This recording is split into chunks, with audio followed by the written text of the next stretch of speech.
May I welcome you to the Parliament. Second thing I want to say is how delighted I am to be hosting this event this evening.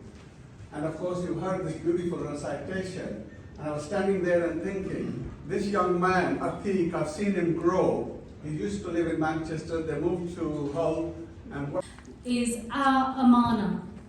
And amana is a really beautiful word. It's from the Quran, and it means trust, honesty, responsibility, and integrity in all the duties which God's placed upon.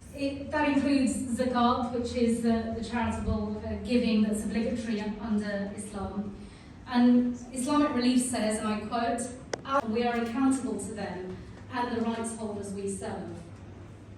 I've also been asked to tell you a bit about me and what Ramadan. Non-Muslims have also tried to participate in Ramadan as hard as they found it, and have also benefited because you've recognised why we do it with our Creator, with Allah.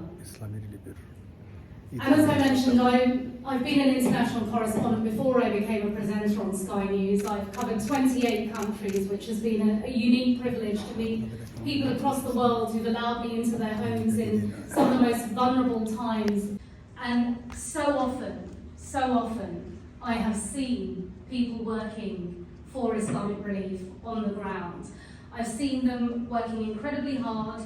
I have a huge respect for organisations like Islamic Relief. It's to the hard to reach communities, and the communities that might not want to be, come out and say, hey, we have a need, that they have unique. At a time of tremendous hardship across our country, part of this country. I think it is incredibly humbling that Islamic Relief represents a charity, despite the hardship, despite the pandemic before the hardship, has seen Muslim people giving more, not less.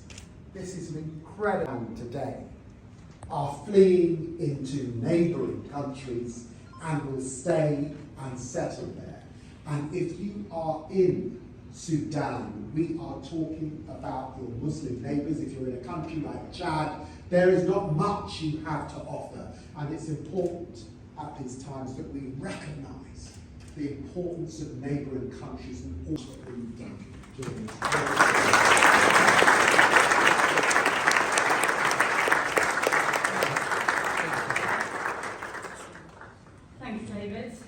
He managed to tread a fine line between a party political broadcast and NBC radio show. It's easy. How are you all doing? You good? Great. Great. Good. Stay with me. Impact Pakistan, people have talked about it already. 1/3 of the country underwater, 33 million people impacted. The incredible generosity of our community allowed us to immediately respond and to save lives on the